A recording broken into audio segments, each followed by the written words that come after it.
And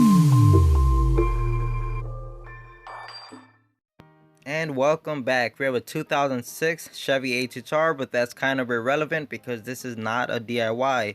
It's just to show you what happens and what's involved whenever your timing chain or timing belt breaks, and just to kind of give you an idea of what you're in for. And this kind of does depict whether some cars are going to be put back on the road or if they're going to the scrapyard. Because a lot of times the repair and the cost to just do this overall fix is higher than the value of the car. In this case, I would say that if it were going to a shop, the fix for this thing would exceed the value of the car, and this, if it weren't for me doing the labor myself, it would have most likely just ended up in a junkyard.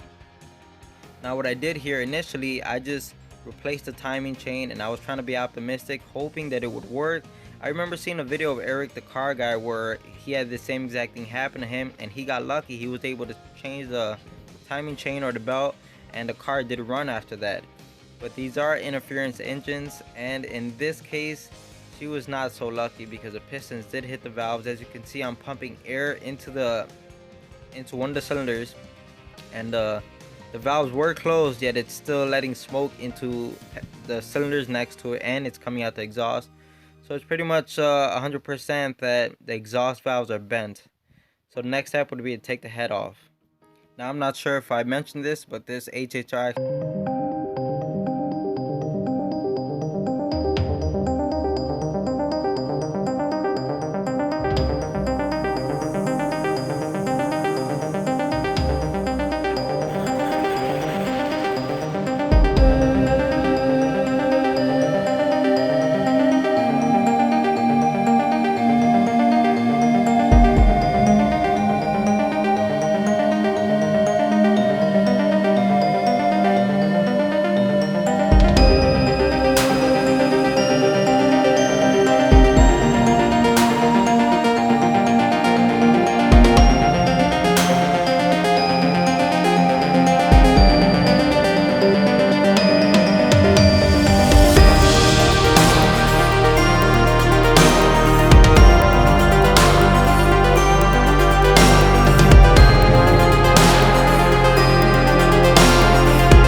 from them, and it was good news. Obviously it can be fixed.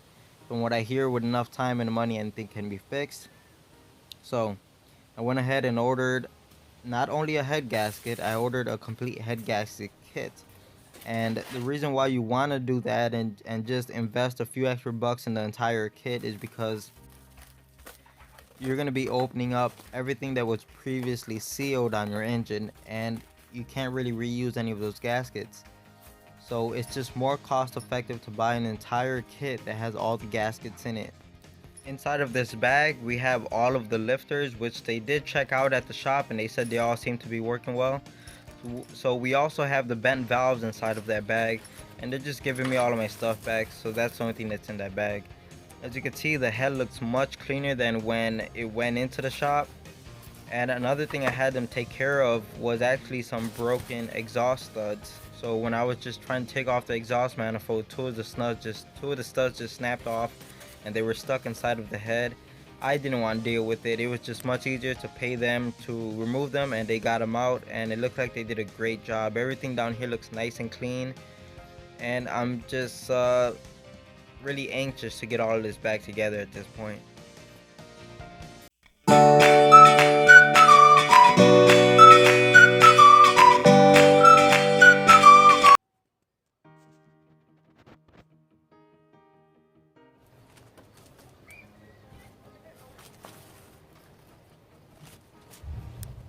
And here we can see where they removed the broken studs, which would be these two over here, the two off to the right.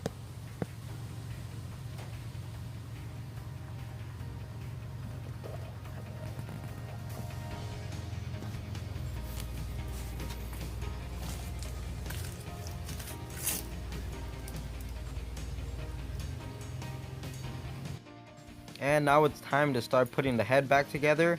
I just grabbed the bag that all the lifters were in and I poured some fresh oil into them.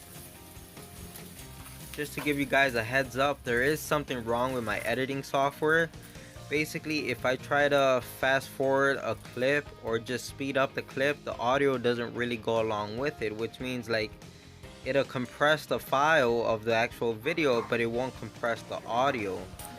So a lot of times you're gonna hear like let's say I'm using a power tool, yet the audio doesn't sound like I'm using a power tool, and then once I stop using it, then you hear it. So basically the sound, it does not correspond with the video whenever you compress the video like that. So I'm just giving you a heads up and let you know what's going on with that.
Why, but I think it was 89 inch-pounds for these cam caps.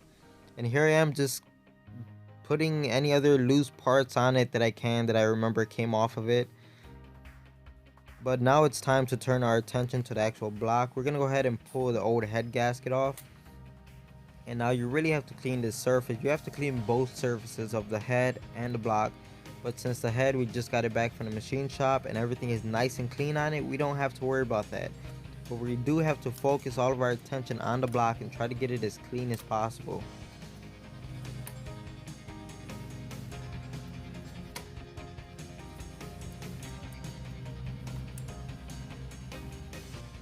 Here I have the block all cleaned up. You definitely want to take your time here and try to get it as clean as possible. Try not to take any shortcuts or use anything that's too abrasive.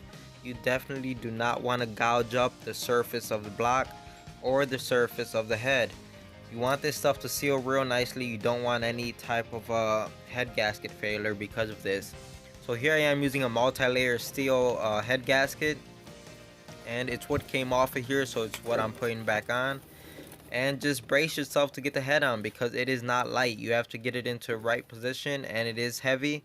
So just try to get as close as you can to the alignment dowels that are on the block and just put it on.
gasket. They just sit at the front of the engine right here, and if I remember correctly, they go to 65 foot-pounds.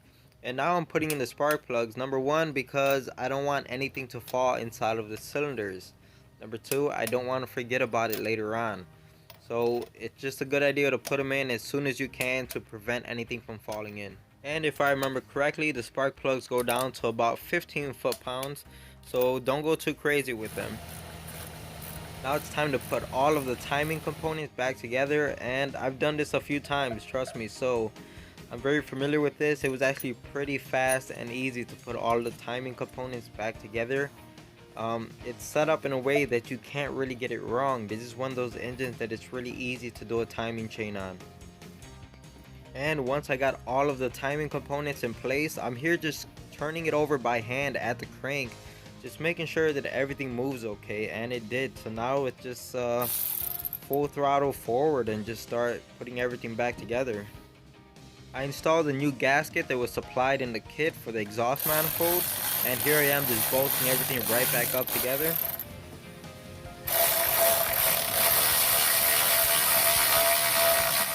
With the exhaust manifold all taken care of, now I could focus on the intake manifold. And as you can see, all of these gaskets are just flattened out, and I just have to replace all of them. So we're going to pull them out one by one, clean the surface, and put in the new gasket.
Interfering with getting the manifold on.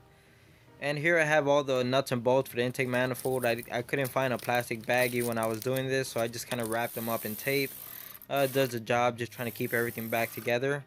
And same thing, there's a plastic intake manifold, so I believe it was another 89 inch-pounds of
it, but it was included in the kit, so that was a plus.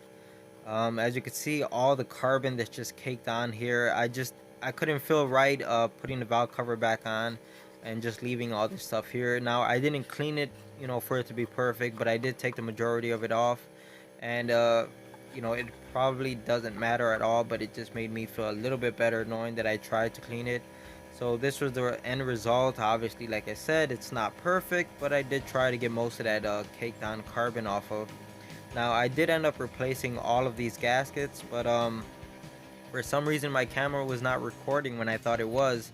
So here I am torquing the valve cover down, and you didn't see me putting the new gaskets on, but they are on there. So again, I think the valve cover is another 89 inch-pounds.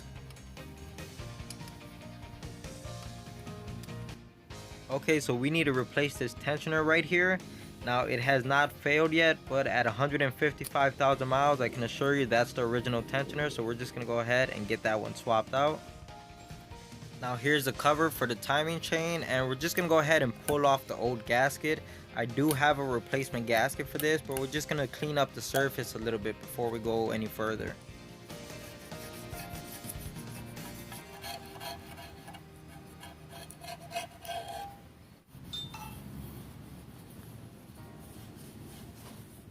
Our kit included a new crank seal, so we're gonna go ahead and just pop this one out and push in the new seal.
Have noticed the check engine light, and it has nothing to do with the actual engine. The engine itself is running great. She actually has a vent valve that's broken, and it's like physically broken, snapped in two pieces, and it was like that before.